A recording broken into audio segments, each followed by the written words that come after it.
Thalassery Mahe bypass യാഥാർത്ഥ്യമാകുമോ, എന്റെ കണ്ണടയുന്നതിനേക്കാൾ മുമ്പ് കാണാൻ സാധിക്കുമോ എന്ന് പലരും ചോദിച്ചുവെങ്കിൽ ഇന്ന് ആവേശത്തോടെ ഞങ്ങൾക്ക് പറയാൻ സാധിക്കും, ഇതാ 18.5 കിലോമീറ്റർ ദൈർഘ്യമുള്ള ദേശീയപാതയിലൂടെ എല്ലാവർക്കും സഞ്ചരിക്കാൻ പാകത്തക്ക നിലയിൽ ഈ പാത ഒരുങ്ങിയിരിക്കുന്നു എന്നുള്ളതാണ്. അതിന് പ്രത്യേകം നന്ദി പറയുന്നത് കേരളത്തിന്റെ പ്രിയപ്പെട്ട മുഖ്യമന്ത്രി ശ്രീ പിണറായി വിജയനോടാണ്. അദ്ദേഹം ഈ നാട്ടുകാരൻ തന്നെയാണ്. അതോടൊപ്പം ബഹുമാനപ്പെട്ട ഇന്നിവിടെ ഇത് യാഥാർത്ഥ്യമാകുമ്പം ബഹുമാനപ്പെട്ട പ്രധാനമന്ത്രി നരേന്ദ്രമോദിയോടും ഉപരിതല ഗതാഗത വകുപ്പ് മന്ത്രി ശ്രീ നിതിൻ ഗഡ്കരിയോടും തലശ്ശേരിയിലെ ജനങ്ങൾക്ക് വേണ്ടി ഞങ്ങൾ നന്ദി പറയാൻ ആഗ്രഹിക്കുകയാണ്. ഇവിടെ സൂചിപ്പിക്കാനുള്ള കാര്യം, ഈ പ്രവർത്തനം ആരംഭിച്ചത് ഒന്നാം പിണറായി സർക്കാരിന്റെ കാലത്താണ്. ഒന്നാം പിണറായി സർക്കാരിന്റെ കാലത്ത് പ്രവർത്തനം ആരംഭിച്ചു. 2018 ഒന്നാം പ്രളയം, പ്രവർത്തനം നിലച്ചു. 2019 വീണ്ടും പ്രളയം, പ്രവർത്തനം നിലച്ചു. 2020 കൊറോണ എന്ന മാരക വൈറസ് ലോകത്തെ ആകെ പിടിച്ചുകുലുക്കിയപ്പം ഇതിന്റെ പ്രവർത്തനം നിലച്ചുപോയി. അല്ലെങ്കിൽ ഇത് 3 വർഷം കൊണ്ട് പൂർത്തീകരിക്കേണ്ട പദ്ധതിയായിരുന്നു. ഇന്നിപ്പോൾ അല്പം വൈകി. അത് വൈകിയത് മാൻമെയ്ഡ് അല്ല, മനുഷ്യനിർമ്മിതമല്ല, മറിച്ച് നാച്ചുറൽ ഡിസാസ്റ്ററാണ്, പ്രകൃതി ദുരന്തങ്ങൾ കൊണ്ടാണ് ഇത് വൈകിയിട്ടുള്ളത്. പ്രകൃതി ദുരന്തങ്ങൾ കൊണ്ട് ഇത് വൈകിയെങ്കിലും ഇതിപ്പോൾ ഉദ്ഘാടനത്തിന് വേണ്ടി സമർപ്പിക്കപ്പെടുന്നു. ഉദ്ഘാടനത്തിന് വേണ്ടി സമർപ്പിക്കപ്പെടുമ്പം ഈ ഉദ്ഘാടന പ്രവർത്തനത്തിലേക്ക് ഇത് എത്തിക്കാൻ സാധിച്ചതിന് ഈ പ്രവർത്തനം നിരന്തരം വിലയിരുത്തിയ ബഹുമാനപ്പെട്ട മുഖ്യമന്ത്രി ശ്രീ പിണറായി വിജയനോട് ഞങ്ങൾ നന്ദി പറയുന്നു. കഴിഞ്ഞ പിണറായി സർക്കാരിന്റെ കാലത്ത് പൊതുമരാമത്ത് മന്ത്രിയായിരുന്ന ശ്രീ ജി സുധാകരനോട് ഞങ്ങൾ നന്ദി രേഖപ്പെടുത്തുന്നു. അതോടൊപ്പം 3 വർഷം തികയാൻ പോകുന്ന ഘട്ടത്തിൽ ഈ മാഹി ബൈപ്പാസിന്റെ പ്രവർത്തനം നിരന്തരം മോണിറ്റർ ചെയ്യാൻ മുൻകൈയെടുത്ത ബഹുമാന്യനായ കേരളത്തിന്റെ പൊതുമരാമത്ത് വകുപ്പ് മന്ത്രി ശ്രീ PA മുഹമ്മദ് റിയാസിനോടും ഞങ്ങൾ ഈ ഘട്ടത്തിൽ നന്ദി പറയാൻ ആഗ്രഹിക്കുകയാണ്. ഇതിന്നിവിടെ യാഥാർത്ഥ്യമാകുന്നു. ഇതിന്ന് യാഥാർത്ഥ്യമാകുമ്പം ഏറ്റവും ദുഃഖകരമായ കാര്യം, ഇത് യാഥാർത്ഥ്യമാക്കാൻ വേണ്ടി ഇതിന്റെ പിന്നിൽ നിന്ന് പ്രവർത്തിച്ച സഖാവ് കോടിയേരി ഞങ്ങളുടെ ഒപ്പം ഇല്ല എന്നുള്ളതാണ്. അതോടൊപ്പം ഇതിന്റെ പ്രവർത്തനം ആരംഭിച്ചത് മുതൽ മുഖ്യമന്ത്രിയുടെ ഓഫീസുമായി ബന്ധപ്പെട്ട് ഇതിന്റെ പ്രവർത്തനം അദ്ദേഹം വിലയിരുത്തിയിരുന്നു. കാരണം അദ്ദേഹത്തിന്റെ കൂടി സ്വപ്നമായിരുന്നു തലശ്ശേരി മാഹി ബൈപ്പാസ് എന്നത് യാഥാർത്ഥ്യമായിരിക്കുന്നു. ഇത് യാഥാർത്ഥ്യമായി ബഹുമാനപ്പെട്ട പ്രധാനമന്ത്രി നരേന്ദ്രമോദി അല്പസമയം കൂടി ഇത് നാടിന് സമർപ്പിക്കും. ഇത് അനൗപചാരിക ചടങ്ങാണ്. സ്പീക്കർ ഉൾപ്പെടെ പൊതുമരാമത്ത് മന്ത്രി ഉൾപ്പെടെ ക്ഷണിച്ചത് തിരുവനന്തപുരത്തേക്കായിരുന്നു. പക്ഷെ തലശ്ശേരി മാഹി ബൈപ്പാസിൽ ഉദ്ഘാടനം നടക്കുമ്പോൾ തിരുവനന്തപുരത്ത് പോയിരിക്കേണ്ടവരല്ല ഞങ്ങൾ. അതുകൊണ്ടാണ് ഇവിടുത്തെ ജനങ്ങളോടൊപ്പം സന്തോഷത്തിൽ പങ്കുചേരാൻ, ഇവിടെ പ്രത്യേക പരിപാടി ഒരുക്കാൻ ഞങ്ങൾ മുൻകൈയെടുത്തത്. ഞങ്ങൾ പറഞ്ഞത് അവിടെ വരാൻ ഞങ്ങൾക്ക് ഏതായാലും സാധിക്കില്ല NHI ഉദ്യോഗസ്ഥരോട്. അപ്പൊ അദ്ദേഹം പറഞ്ഞു, വേണമെങ്കിൽ ഞങ്ങൾ ഒരു ലിങ്ക് തരാം. അദ്ദേഹം പറഞ്ഞു, ഒരു ഓഡിറ്റ് വേണമെങ്കിൽ ഒരു ഹോട്ടലിൽ ഞങ്ങൾ അറേഞ്ച് ചെയ്ത് തരാം. ഞങ്ങൾ പറഞ്ഞു, അങ്ങനെ പറ്റില്ല. അങ്ങനെയാണ് ഈ നിലയിലേക്ക് ഈ പരിപാടി മാറിയത്. അപ്പോഴാണ് മുഹമ്മദ് റിയാസ് വിളിച്ചു ചോദിച്ചത്, നിങ്ങൾ എവിടെ നിന്നാണ് പങ്കെടുക്കുക? ഞാൻ പറഞ്ഞു, ഇവിടെയാണ്. അങ്ങനെയെങ്കിൽ അദ്ദേഹവും ഇങ്ങോട്ട് വരാം എന്ന് പ്രഖ്യാപിച്ചത്. അതിന്റെ ഭാഗമായി അദ്ദേഹം ഇവിടെ എത്തിയിരിക്കുന്നു. അല്പസമയം കൊണ്ട് ഉദ്ഘാടന ചടങ്ങ് ആരംഭിക്കുമെന്ന് ഞങ്ങൾ പ്രതീക്ഷിക്കുന്നു. ഈ ഉദ്ഘാടന ചടങ്ങിന്റെ സ്ഥലം ഒരുപക്ഷെ ഏറ്റവും ബഡ്ജറ്റ് ഫ്രണ്ട്ലി ആയ ഒരു സ്ഥലമാണ്. ഈ പാലത്തിന്റെ അടിയിൽ ബഹുമാനപ്പെട്ട റിയാസിനോട് തലശ്ശേരിയിലെ ജനങ്ങൾക്ക് വേണ്ടി ഞാൻ അഭ്യർത്ഥിക്കുന്നു, ഇതുപോലെ ഒരുപാട് പാലത്തിന്റെ അടിയിൽ ഈ ROBയുടെ അടികളിൽ നിരന്തരമായ സ്ഥലങ്ങളുണ്ട്. ഈ ഓവർ ബ്രിഡ്ജിനകത്ത് അടിയിൽ ഇത് കഴിഞ്ഞ ദിവസം ഞങ്ങൾ വരുമ്പം മൺകൂനയായിരുന്നു ഒരു ഭാഗത്ത്, വേറൊരു ഭാഗത്ത് പുല്ലായിരുന്നു. ചില ഒറ്റപ്പെട്ട ആളുകൾ നേരത്തെ കമ്പവലി നടന്നു എന്നാണ് ഇതുമായി ബന്ധപ്പെട്ട് സൂചിപ്പിക്കപ്പെട്ടത്. പക്ഷേ ഇതിന്നൊരു മനോഹരമായ 1000 ആളുകൾക്ക് ഇരിക്കാൻ സാധിക്കുന്ന, പന്തൽ പോലും കെട്ടാതെ ഇരിക്കാൻ സാധിക്കുന്ന ഒരു ബഡ്ജറ്റ് ഫ്രണ്ട്ലി ഓഡിറ്റോറിയമാക്കി മാറ്റാൻ കഴിഞ്ഞു. മുഹമ്മദ് റിയാസിനോട് ഞാൻ അഭ്യർത്ഥിക്കുന്നു, ഇതുപോലെ ഒരുപാട് സ്ഥലങ്ങൾ ഞങ്ങളുടെ കോൺസ്റ്റിറ്റ്യുവൻസിയിൽ തന്നെ ഉണ്ട്. ഇതൊരു പ്രദേശമാണ്, ഓവർ ബ്രിഡ്ജിനടിയിലെ മറ്റൊരു സ്ഥലമാണ്. ഇതിന്റെ തൊട്ടപ്പുറത്ത് കണ്ടിക്കൽ എന്ന സ്ഥലമുണ്ട്, അവിടെയും ഇതിന് സമാനമായ സ്ഥലമുണ്ട്. ഇത്തരം സ്ഥലങ്ങളെ കൺവേർട്ട് ചെയ്യാൻ പറ്റണം. ഇത് വേണമെങ്കിൽ നമുക്കൊരു ഓപ്പൺ എയർ ഗ്രൗണ്ടാക്കി മാറ്റാം, ഒരു ടർഫ് ഗ്രൗണ്ടാക്കി മാറ്റാം. അതോടൊപ്പം വൈകുന്നേരങ്ങളിൽ കൾച്ചറൽ ഇവന്റ്സ് നടത്താം. പ്രത്യേകിച്ച് പാതയോരങ്ങളിൽ പരിപാടികൾ നടക്കുമ്പം ജനങ്ങൾ പലപ്പോഴും ഉണ്ടാകുന്ന പ്രതിഷേധങ്ങൾ അതെല്ലാം ഒഴിവാക്കിക്കൊണ്ട് ഭാവിയിൽ ഇത്തരം ചടങ്ങുകൾ സംഘടിപ്പിക്കാൻ സാധിക്കുന്ന വേദിയാക്കി ഇതിനെ മാറ്റാം. എറഞ്ഞോളിക്കാർക്ക് തന്നെ അവരുടെ എറഞ്ഞോളി ഫെസ്റ്റ് നടത്താൻ സാധിക്കുന്ന ഗ്രൗണ്ടാക്കി ഇത് മാറ്റാം, ഒരു ഓഡിറ്റോറിയമാക്കി. വൈകുന്നേരങ്ങളിൽ നമുക്ക് വേണമെങ്കിൽ ഇവന്റുകൾ സംഘടിപ്പിക്കാം, വിവാഹങ്ങൾ സംഘടിപ്പിക്കാം, ബർത്ത്ഡേ പാർട്ടികൾ സംഘടിപ്പിക്കാം, കൾച്ചറൽ ഇവന്റ് സംഘടിപ്പിക്കാം. കാരണം ആ നിലയിൽ ഇത് ഡെവലപ്പ് ചെയ്യാൻ സാധിച്ചു. 24 മണിക്കൂർ കൊണ്ടാണ് ഈ സ്ഥലം ഈ നിലയിലേക്ക് ഡെവലപ്പ് ചെയ്തെടുക്കാൻ ഞങ്ങൾക്ക് സാധിച്ചത്. അങ്ങനെയെങ്കിൽ എന്തുകൊണ്ട് എല്ലാ കാലത്തേക്കും കൾച്ചറൽ ഇവന്റ്സും പൊതുയോഗങ്ങളും സംഘടിപ്പിക്കാൻ സാധിക്കുന്ന, സ്പോർട്സ് ഇവന്റ് സംഘടിപ്പിക്കാൻ സാധിക്കുന്ന സ്ഥലമാക്കി ഇത് മാറ്റിക്കൂടാ? അതിൽ നയപരമായ തീരുമാനമെടുക്കേണ്ടത് ബഹുമാനപ്പെട്ട റിയാസാണ്. ബഹുമാനപ്പെട്ട മന്ത്രിയുടെ ഭാഗത്തുനിന്നും തലശ്ശേരി അസംബ്ലിയിലെ ജനങ്ങൾക്ക് വേണ്ടി, തലശ്ശേരി വളരെ ചെറിയ സെഗ്മെന്റാണ്, വളരെ ചെറിയ സെഗ്മെന്റ്. ഭൂമി ഞങ്ങൾക്കില്ല. ഒരു ഭാഗത്ത് കടലാണ്, വേറൊരു ഭാഗത്ത് പുഴയാണ്, വേറൊരു ഭാഗത്ത് കണ്ടലാണ്, വേറൊരു ഭാഗത്ത് റെയിലാണ്. ജോഗ്രഫിക്കലി, ഭൂമിശാസ്ത്രപരമായി വളരെയധികം ചെറിയൊരു സെഗ്മെന്റ് തലശ്ശേരി.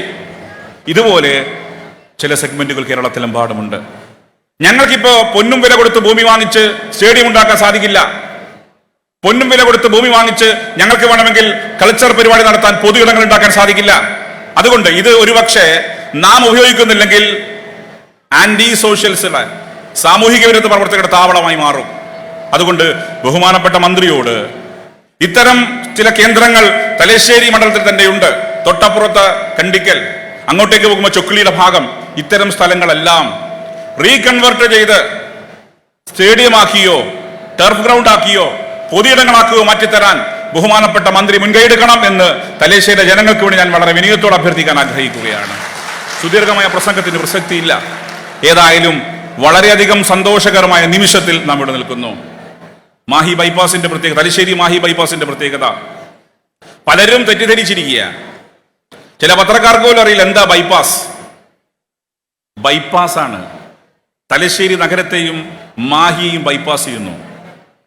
ചിലര് ഇതിന്റെ പേര് മാറ്റാൻ ശ്രമിക്കുക, ബോധപൂർവ പേര് മാറ്റാൻ ശ്രമിക്കുന്നു.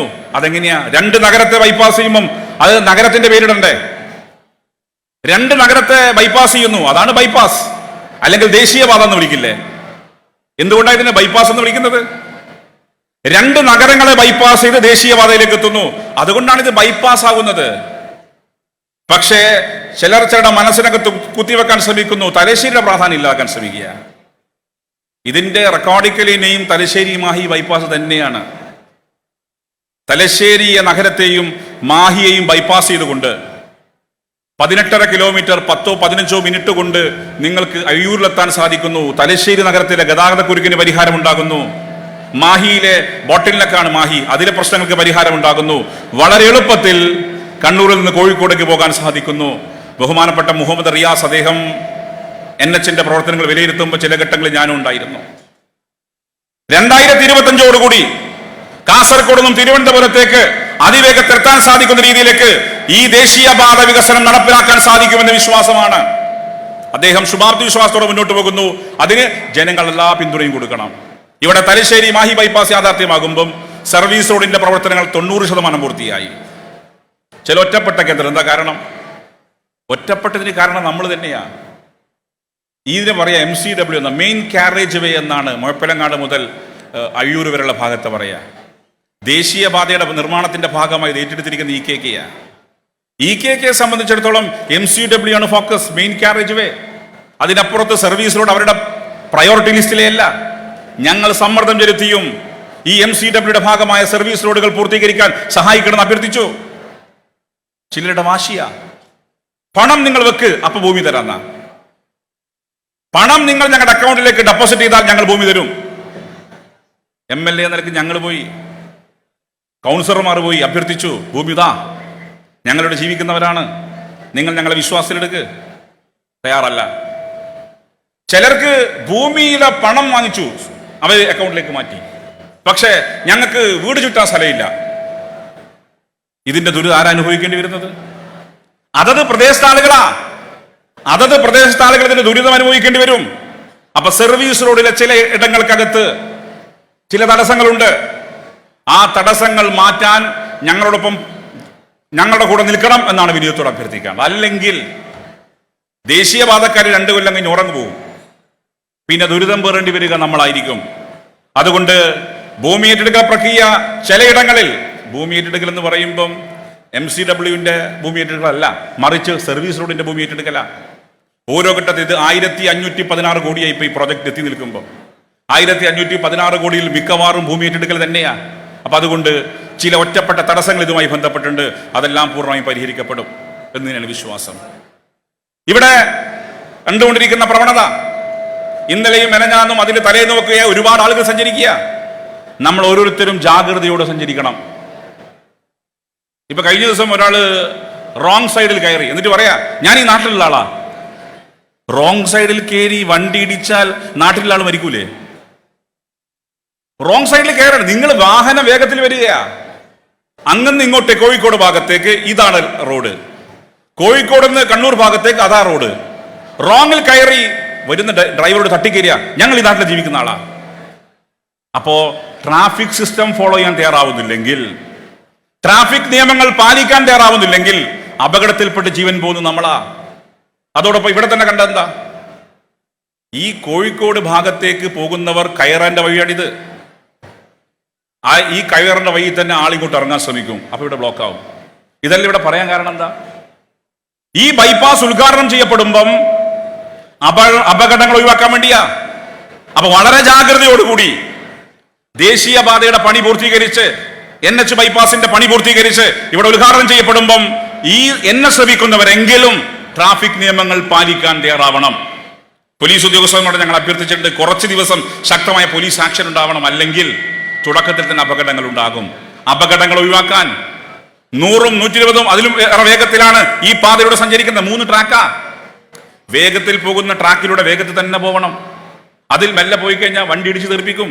അപ്പോൾ ഇതൊക്കെ പാലിക്കാൻ എൻ്റെ നാട്ടുകാർ തയ്യാറാവണം, ഒപ്പം മറ്റുള്ളവർ കൂടി തയ്യാറാവണം എന്ന് മാത്രം പറഞ്ഞ് മറ്റു ഇതൊരു അനൗപചാരിക പരിപാടി ആയതുകൊണ്ട് മറ്റു കൂടുതൽ കാര്യങ്ങളിലേക്കൊന്നും കടന്നു പോവാതെ നമ്മുടെ ആഗ്രഹം തലശ്ശേരി മാഹി ബൈപ്പാസിന്റെ ഉദ്ഘാടനം ബഹുജന പങ്കാളിത്തത്തോടെ തലശ്ശേരിയിലെയും ധർമ്മടത്തെയും മാഹിയിലെയും ജനങ്ങളെ ആകെ സംഘടിപ്പിച്ചുകൊണ്ട് 10,000-കണക്കിന് ആളുകൾ പങ്കെടുപ്പിക്കുന്ന ചടങ്ങായി മാറ്റണമെന്നായിരുന്നു ഞങ്ങൾ ആഗ്രഹിച്ചത്.